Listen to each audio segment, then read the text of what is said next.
Mesdames et messieurs, vous venez de suivre l'échange entre les deux chefs d'État ici. Du lancement des programmes des systèmes de passation des marchés.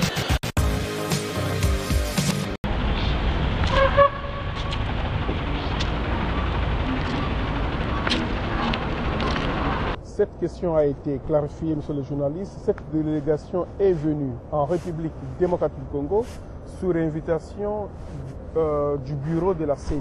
Et donc, ils sont venus s'entretenir avec le parti prenante pour que lorsque les observateurs de la SADC qui viendront pour observer les élections présidentielles, législatives et provinciales en République démocratique du Congo n'aient pas de difficultés. Donc, qu'il n'y ait pas de désorientation ou de faux bruits tendant à discréditer ces processus électoraux, tendant à désorienter la population congolaise vis-à-vis des réalités dans notre pays. Nos amis de l'opposition, nos amis du FCC n'ont pas déposé les candidatures, donc ils trouvent normal de s'accrocher à un glissement, ce qui est tout à fait normal pour leur survie politique. Mais dans le cas d'espèce, nous sommes à 2 mois des élections. Et donc c'est un processus qui est irréversible. Quand on parle de l'irréversibilité de ce processus, nous n'allons pas reculer. Donc le peuple congolais est prêt à aller aux élections le 20 décembre 2023. Et nous pensons que pour nous qui avions déposé les candidatures à la députation nationale, moi je suis candidat député national à Lukunga, mes électeurs sont prêts.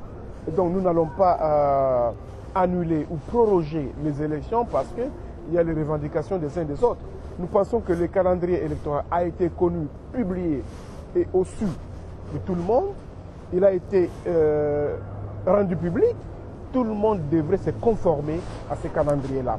Ce n'est pas à ce stade qu'il faut bloquer les processus électoraux, d'autant plus que la CENI a déjà fait dépenser et continue à dépenser des moyens pour qu'il y ait élection, le scrutin le 20 décembre 2023. Et plusieurs candidats ont même déjà imprimé leur matériel de visibilité.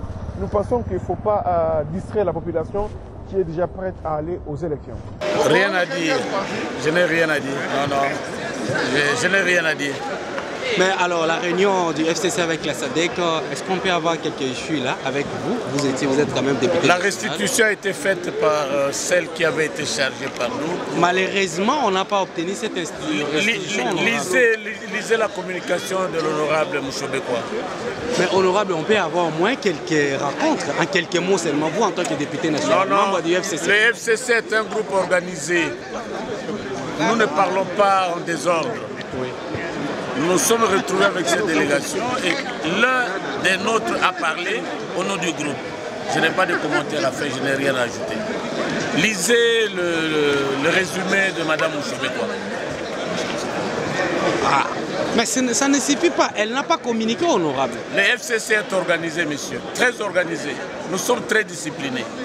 Lisez la communication de Mme Mouchobekwa. Elle a parlé au nom du groupe, elle a parlé. Mais vous étiez là, on dit que le FCC est en train de jouer la carte pour le glissement. Mais est-ce que vous, en tant que député national du FCC, vous pouvez manquer un mot à dire là-dessus, honorable? Lisez la communication de Mme Mouchobekwa, s'il vous plaît. Ça a été rendu public. Elle a tweeté. Le maître du jeu, la maîtrise de la logistique, c'est la CENI. Donc, il appartient à la CENI. S'il faut, il y a des pays où on a repoussé les élections d'un jour, de 2 jours, d'une semaine. Mais ça, ce sont des impératifs techniques qui dépendent de la CENI. Mais le problème posé par les autres sont des problèmes politiques. Donc, je ne sais pas, la politique, c'est l'art de la rationalité irrationnelle. Donc, moi, je ne sais pas qu'est-ce que ça peut avoir comme impact sur la poursuite du processus. Aujourd'hui, la CENI est dans le cascade de formation. Il y a bien sûr quelques problèmes. On peut dire, par exemple, que publier la liste de candidats présidents les 18 pour que la campagne commence les 19, ça pose un certain nombre de problèmes mais qui peuvent être discutés par la CENI et toutes les autres parties prenantes sans qu'il y ait de catastrophe.